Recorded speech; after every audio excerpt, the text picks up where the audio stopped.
오늘 시간에는 회개, 용서, 사랑 이런 제목으로 같이 은혜를 나누기 원합니다. 원래 오늘 제목을 저는 다시 맞는 6.25 이렇게 제목을 정해보았었습니다. 그러나 그것보다는 좀 더 우리가 실질적인 얘기를 하자. 그래서 회개, 용서, 사랑 이런 제목을 정했습니다. 한번 따라 하시면 감사하겠습니다. 회개, 용서, 사랑.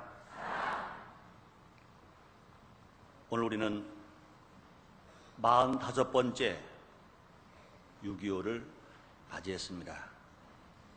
정말로 기억하고 싶지 않고 그렇다고 잊어서 안 될 날 6월 25일입니다. 북한을 조종하는 소련이 이제 북한은 남한을 적화시키기 위하여 선전 보고도 없이 소련제 탱크를 앞장세우고 6월 25일 꼭 45년 전입니다. 1950년입니다. 그날로 주일이었습니다. 새벽 4시에 남침을 감행했습니다. 수백만 명이 죽었습니다. 1천만 이산 가족이 생겼습니다. 전 국토가 잿더미화 되었습니다. 더 안타까운 것은 8.25 해방된 지 50년이 지났고 6.25 동란이 발발한 지 45년이 지났지만 아직도 남북이 하나 되질 못했습니다. 남북이 통일되지 못했습니다. 그러므로 그때 당한 부상의 상처가 아직도 아물지 않고 병원에서 고통당하는 사람들이고 남편을 나라에 바치고 아들 나라에 바치고 형제를 나라에 바치고 가슴 아파하면서 가슴에 상처를 받고 고통당하는 많은 사람들이 아직도 남아있다는 것입니다. 남북이 분단된 채 아픔을 여전히 안고 있다는 것입니다. 얼마나 고통스럽고 얼마나 괴로운지 모릅니다. 남북의 어려운 현실을 타개하기 위해서 우리는 여러 가지로 방법을 강구해 보았습니다. 그러나 될 것 같으면서 되지 않았습니다. 계속 안 되고 있습니다. 북한은 핵을 개발합니다. 사람을 죽이는 무기를 더 많이 개발합니다. 기회만 있으면 호시탐탐 전쟁의 도발을 엿보고 있었습니다. 그러나 우리는 계속해서 어찌하는지 남북이 싸움이 없이 평화적으로 협상되고 남북이 통일되기를 그렇게 소원하고 있고 그렇게 일을 또 만들어가고 있습니다. 그건 한 예로서 이번에 정부가 쌀을 무상으로 북한에 제공키로 결정했습니다. 이를 막 서둘렀습니다. 그러나 분단의 골은 너무나 깊어서 여전히 북한은 터무니없는 요구를 해오고 있습니다. 국적 표시를 하지 말아라. 산지 표시도 하지 말아라. 쌀을 100만 톤을 달라. 그러고 협상한 것이 15만 톤을 보내게 되었습니다. 근데 안타까운 것은 그런 쌀을 받기로 했으면서도 그들은 성명서를 발표하지 않습니다. 그뿐이 아닙니다. 그들은 오히려 아무런 보도도 하지 아니않고 흑색 선전을 일삼고 있습니다. 대남 방송을 통해서 또 더 많이 비방하고 있습니다. 그러면서 일본과 쌀 협상을 다시 하고 있습니다. 일본 사람들에게 100만 톤의 쌀을 달라고 협상하고 있습니다. 모든 되어지는 일들이 모두가 다 계속 마음을 아프게 하고 가슴을 아프게 하고 상처를 더 괴롭게 합니다. 우리는 앞으로 이러한 현실을 어떻게 이겨나갈 것인가? 우리가 어떻게 이것을 헤쳐나갈 것인가? 그래서 더 살기 좋은 나라가 되고 남과 북이 보험으로 통일되고 이제 세계 만방의 보험을 증가 나라가 될 것인가? 우리의 소원은 통일, 꿈에로 소원은 토익. 그러나 불구하고 그 소원이 이루어지지 않습니다. 우리는 분명히 기억해야 할 것은 주님 말씀했습니다. 사람으로는 할 수 없으되 하나님으로는 모든 것을 하실 수 있느니라. 힘으로 안 되고 능으로 안 되되 여호와 신으로 되느니라. 주님 말씀했습니다. 진실로 방법은 사람의 방법이 아니라 하나님의 방법인 것입니다. 하나님의 방법에 의해서 가능할 것입니다. 오직 성령이 도우셔야 할 것인 것입니다. 성령의 바람이 불어서 우리 모두가 스스로 잘못을 회개하고 용서할 때, 또 뿐 아니라 산불 장막이 무너져버리고 이 복음을 들고 저 북한 땅에 올라가서 마음껏 생명 바쳐 복음을 증거할 때 하나님 역사가 일어나게 될 줄 믿습니다. 다행스럽기도 하고 안타까운 것은 정치하는 사람들도 올라가고, 경제하는 사람들도 올라가고, 예술하는 사람들도 올라가고, 체육하는 사람들도 올라갑니다. 그런데 복음을 전하는 사람들이 올라가질 못합니다. 올라가서도요, 인사나 하고 왔지 이 복음을 나가 전하지 못합니다. 분명히 주님 말씀하시면 너희는 온 천에 다니며 만민에게 복음을 전파하라 그랬습니다. 우리 성령이 임하시면 권능을 받고, 권능을 받으며 예루살렘과 유대아와 사마리아 땅 끝까지 가서 복음을 증거하라고 그랬습니다. 우리나라는요, 전 세계 많은 나라에 수많은 선교사를 보내서 복음을 전하고 있습니다. 그런데 먼 나라 복음을 증거하러 가서 힘차게 복음을 증거하는데, 가까운 북한에 자동차를 타고 불과 몇 시간만 가면 갈 수 있는 북한 땅에 같은 피출, 같은 말, 같은 혈세, 같은 동포, 같은 형제가 있는 북한에 이 복음을 전하지 못하는 것, 얼마나 안타깝고 얼마나 아픈지 모릅니다. 진실로 우리는 이것을 꿈을 꾸면서 살아가야 할 것이고, 다시는 이와 같은 아픔을 당하지 아니할 것이고, 이 상자가 속히 아물어야 되는데 그것이 곧 복음으로 통일되는 길인 것 믿으시면 아멘 하겠습니다. 이렇게 말은 우리가 과연 그냥 앉아서 입만 가지고 생활할 것이냐, 입만 가지고 말할 것이냐, 그럼 우리가 어떻게 해야, 어떻게 살아야 될 것인가, 오늘 우리는 생각해보는 시간 갖도록 하겠습니다. 첫째로 회개해야 합니다. 따라 하시겠습니다. 회개해야 한다. 회개해야 한다. 그렇습니다. 예수님께서 공생의 첩본하신 말씀이십니다. 마태복음 4장 17절입니다. 회개하라, 천국이 가까웠느니라 말씀했습니다. 누가복음 15장에 보면 예수님 말씀 가운데 유명한 탕자의 비유가 있습니다. 어떤 사람에게 두 아들이 있었습니다. 그 중에 작은 아들이 아버지에게 졸라댑니다. 아버지가 돌아가시면 우리 형제에게 자산을 유산으로 주실 거지요. 그렇다. 내가 죽을 때는 유산으로 너희 두 아들에게 다 줄 거다. 아들이 말합니다. 아버지가 돌아가실 때 유산으로 주지 마시고 지금 미리 주세요. 미리 주시면 아버지 돌아가시기 전에 우리가 장사를 해서 더 많이 벌면 아버지가 좋잖아요. 그러니 우리에게 돌아올 분께, 나에게 돌아올 분께 나에게 주세요. 형님이 돌아갈 건 모르겠습니다. 동생이 나, 작은 아들이 나에게 돌아올 분께서 나에게 주세요. 말합니다. 아버지가 볼 때는요, 만약에 아버지 재산을 그 아들 분께서 주었을 때 보나마나 허랑방탕할 것 뻔히 합니다. 가져가서 불 끄는 것이 아니라 다 잃어버릴 것 뻔히 합니다. 아버지가 안 된다고 말합니다. 아버지가 자식을 사랑하기 때문에 또 피 흘려 땀 흘려 쓰고 버는 돈이 낭비되어서는 안 되기 때문에, 허랑방탕 써서는 안 되기 때문에 아버지는 아들에게 안 된다고 말합니다.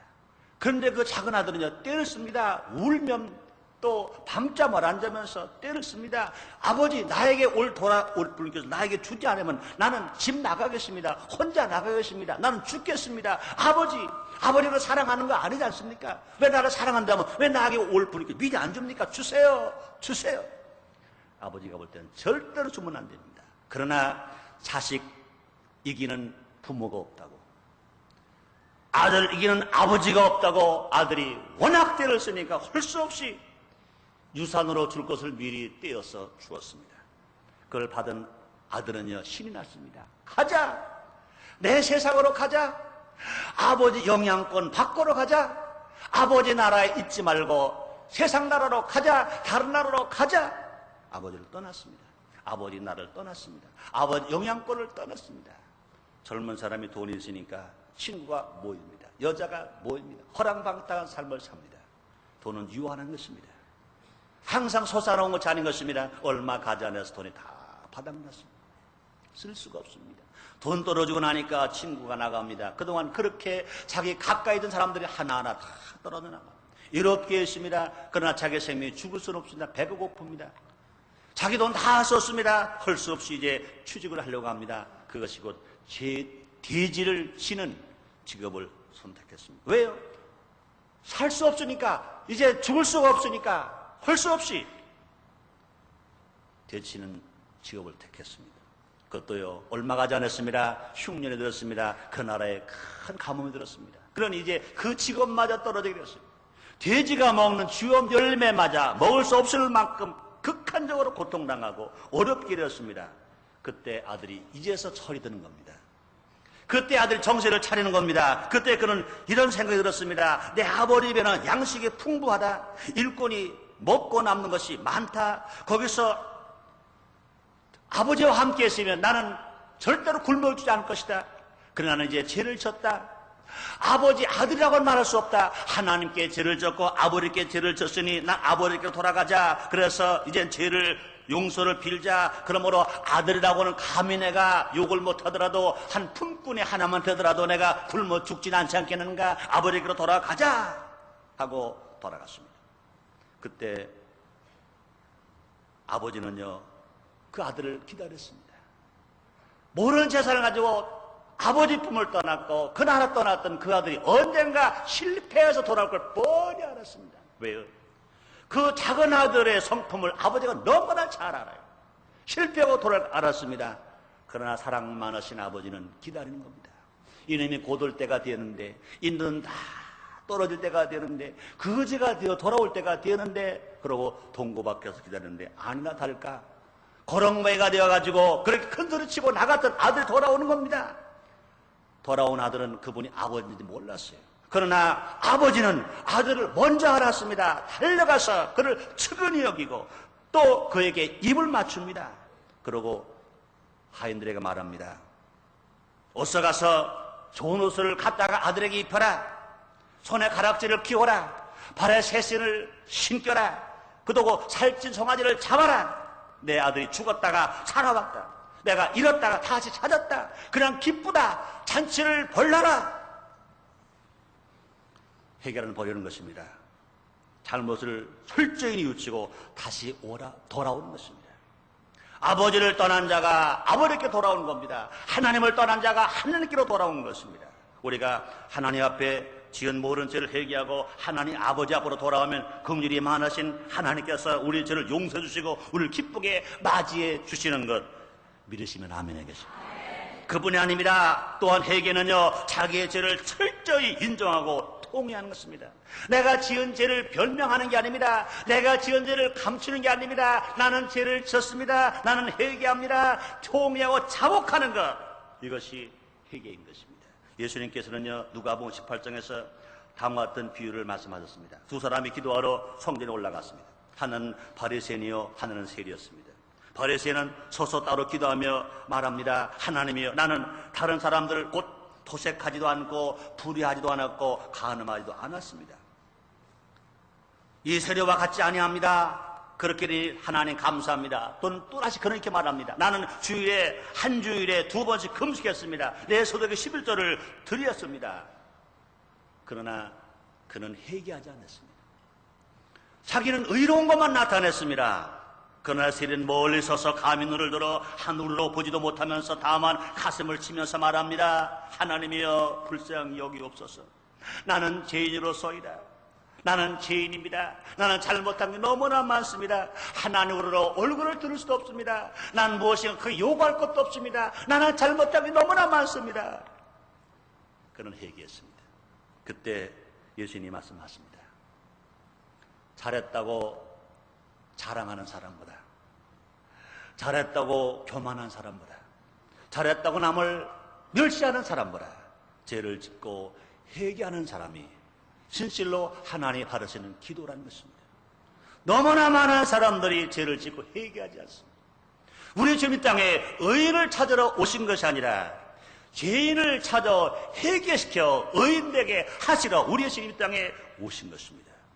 우리에게도 이런 철저한 회개가 있어야 합니다. 누구든지 죄가 없고 완벽한 사람은 없습니다. 주님 말씀하십니다. 의인은 없나니 하나도 없다고 말씀하십니다. 우리는 하나님께 지은 모든 죄를 다 고백하고 용서와 자비를 구할 때 진실 우리 죄가 주홍같이 굵고 목보라로 거물대로 신눈처럼 양털처럼 희게 해주시는 것입니다. 우리는요, 유교의 빚을 다시 재현하지 않기 위해서 서로 회개하고 자복해야 할 것인 것입니다. 무엇보다요, 북한 사람들은요, 남한 사람에게 침략에 대한 회개와 용서를 빌어야 할 것인 것입니다. 선전포고 없이 그것도 다른 날이 한 주일날 새벽에 소련자 탱크를 앞장서서 남한을 적화시키기 위하여 전쟁을 일으켰습니다. 형제를 죽였습니다. 부모를 죽였습니다. 이웃을 죽였습니다. 너무나 많이 죽었습니다. 그럼에도 불구하고 안타까운 것은 그들은 남침하지 않고 북침했다는 것입니다. 그들은 잘못을 뉘우치지 않습니다. 얼마나 안타깝고 얼마나 마음이 아픈지 모릅니다.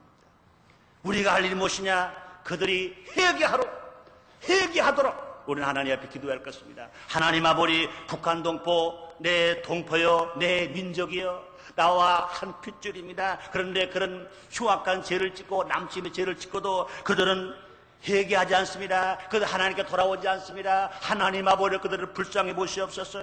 그들의 죄를 대신하여 우리가 하나님께 기도를 합니다. 아버지 하나님이여, 북한의 공산당들, 하나님 없다는 공산당들 다 회개하게 해 주옵소서. 하나님께로 돌아오게 해 주옵소서. 민족 앞에 돌아오게 하옵소서.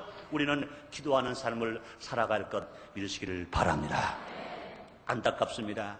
북한 사람들 회개하지 않냐고 지금도 얼굴에 철판을 깔고 철면피가 되어서 지금 현실만을 요구하는 것을 볼 때 얼마나 마음이 아프고 얼마나 괴로운지 모릅니다.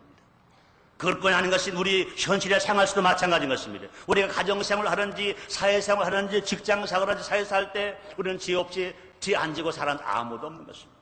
그럼 우리는 어떻게 살아갑니까? 회개해야 합니다. 회개할 수 있는 용기를 가지시기를 주의 이름으로 축원합니다. 총칼을 가지고 나가 싸우는 것만 용기가 아닙니다. 총칼을 가지고 혁명하는 것만 용기가 아닙니다. 자기가 잘못했을 때 자기 죄를 깨닫고 나는 죄인입니다. 나는 잘못했습니다. 나를 용서해 주옵소서 할 수 있는 것이, 이게 진짜 용기 있는 사람인 것입니다. 사랑하는 성도님들여, 진실로 죄를 회개할 수 있음으로 말미암아 용기 있는 사람 되시기를 주의 이름으로 축원합니다. 두 번째 할 일이 있습니다. 뭘 해야 합니까? 용서해야 합니다. 따라 하시겠습니다. 용서해야 한다. 그렇습니다. 우리는 용서해야 합니다. 우리는 누구든지 회개한 사람을 용서해 줘야 하는 것입니다. 그러나 회개하지 않은 사람 용서하라는 말 아닌 것입니다. 회개하는 사람을 용서해 줘야 합니다. 하나님도요, 사람의 회개하면 무슨 죄를 지었든지 간에 다 용서해 주셨습니다. 하루는요, 베드로가 예수님께 용서에 관하여 질문합니다. 주여, 형제가 내게 죄를 범하면 몇 번이나 용서해 주리까? 7번까지 하오리까? 하고 물었습니다. 그때 예수님께서는요, 이렇게 대답합니다. 내게 이르노니 7번뿐 아니라 70번씩 7번이라도 할지니라. 회개하는 사람은 70번씩 7번이라도 하루에 70번씩 7번이라도 회개해 줘라 말씀했습니다. 이 말씀은요, 할 수 있는 만큼 무한히 용서해 주라는 말씀인 것입니다. 사람은 죄를 짓게 마련이고요, 하나님은 언제나 용서해 주신다는 서양 속담이 있는 것처럼 우리가 날마다 크고 작은 죄를 지는 것은 어떻게 보면요, 어쩔 수 없는 일일 때가 많습니다. 누구나 실수로 혹은 고의로 작은 잘못을 저지를 때가 있습니다. 이런 사람들이 대한 용서가 없다면 이 사회는 메마른 사회가 되어버리고 말 것입니다. 규율 속에 고착화된 사회가 되어버리고 말 것인 것입니다. 하나님은요, 용서의 하나님이신 것입니다. 우리가 먼저 하나님으로부터 제 용서를 받았기 때문에 우리도 남을 용서해 줄 수 있어야 됩니다. 우리는요, 행위는 다 죄인입니다. 이렇게 설교하는 나 자신도 죄인입니다. 여러분들도 다 죄인인 것입니다. 왜 그렇습니까? 우리는 아담과 하와가 원죄를 지었기 때문에 원죄 속에서 태어났습니다.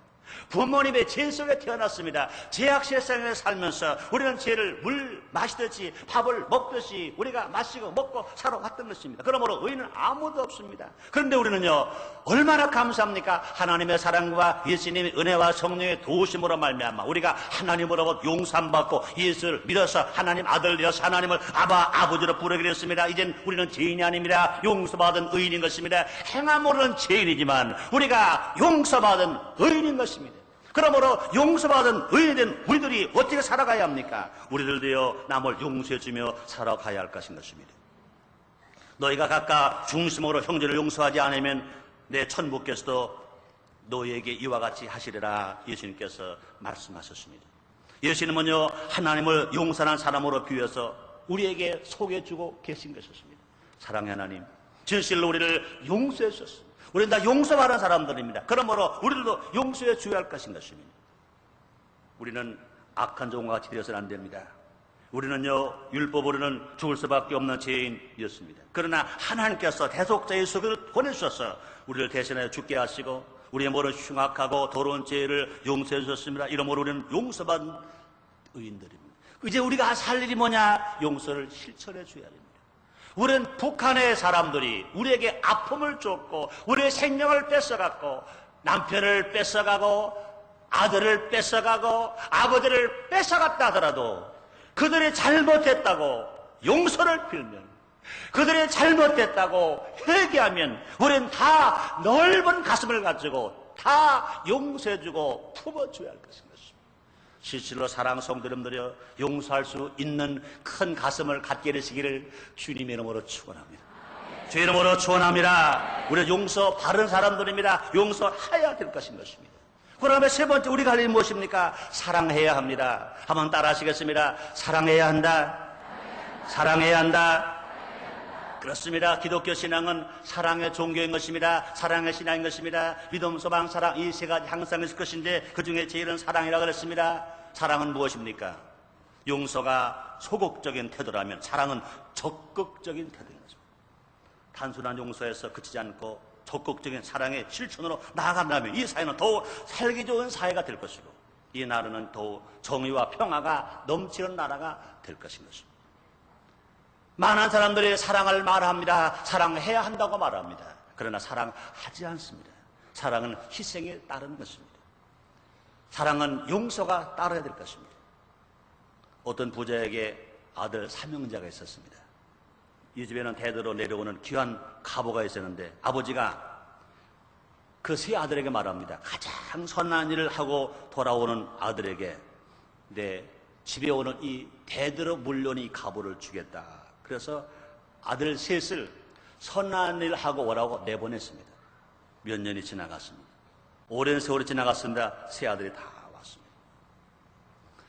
첫 장자가 말합니다. 저는 어떤 곳을 지나가다가 아이가 물에 빠진 것을 보고 구해 주었습니다. 그랬더니 아버지가 말합니다. 참 좋은 일 했다.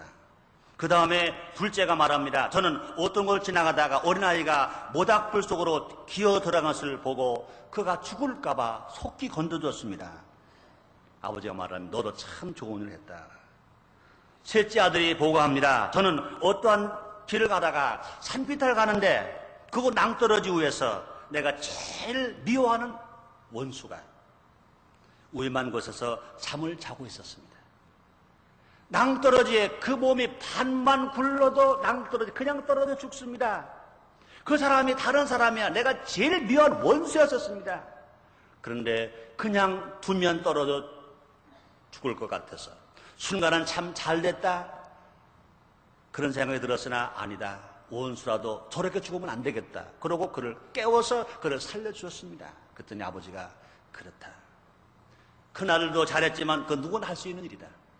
둘째 아들도 잘했다. 그것도 누구나 할 수 있는 일이다. 그러나 원수가 그냥 죽게 된 것을 그냥 두지 아니하고 깨워서 살게 해준 것은 보통 사람이 하는 것이 아니다. 이것이야말로 사랑이다. 그러면서 그에게 그 가정에 제일 좋은 가보를 물려주었다는 것입니다. 사랑에는 고통과 희생이 따릅니다. 예수님 우리를 사랑하시기 위해서 십자가에 못 박혀 죽으셨습니다. 베드로는 예수님의 사랑을 실천하기 위하여 그런 십자가에 거꾸로 매달려 죽었습니다. 사도 바울은 참수형을 당해 순교에 당했습니다. 해방 후 요수 반란 사건 당시 공산 테러리스트에 의해서 두 아들을 동인과 동신을 잃은 손양원 목사님은 그 아픈 가슴을 안고 자신의 아들들을 죽인 안대선 군의 용서를 위해서 정부에 탄원했습니다. 결국 그를 자신의 양자로 맞이해서 진실한 기독교인으로 만들었다는 사실은 우리가 너무나 잘 알고 있습니다. 사랑의 원자탄 손양원 목사를 믿는 사랑 실천의 이야기입니다. 우리는 예수님을 따라 사랑을 실천해야겠습니다. 우리의 소원이 남북의 통일을 위해서 우리는 조금도 아낌없이 우리가 가진 것들을 가난한 북한 주민들에게 나눠주어야 할 것인 것입니다. 이것은 우리의 피땀으로 이룩한 것이지만 용서와 사랑의 마음으로 이 일을 실천할 수 있어야 할 것입니다. 우리가 쌀을 주되 그러나 이것이 공치사하면 안 됩니다. 불평하면 안 됩니다. 원망하면 안 됩니다. 우리가 이것을 정말로 불쌍한 사람, 우리가 돌봐주는 마음으로, 내동포 사랑한 마음으로 희생을 가지고 고통을 감수하면서 우리가 주의할 것입니다. 그런 안타까운 것은, 정말로 안타까운 것은, 우리는 그런 용서의 마음도 가지고 있고 그런 사랑의 마음도 가지고 있는데 북한의 3천만 동포가 조금 더 변화되지 않았다는 것입니다. 한 사람 주체사상의 체제 속에 그냥 꽁꽁 묶여서 일체 변하지 않고 있다는 것입니다. 45년 전의 생각이나 지금의 생각이나 그냥 했다는 것입니다. 얼마나 마음이 아프고 얼마나 괴로운지 모르는 것입니다. 우리는 기도해야 됩니다.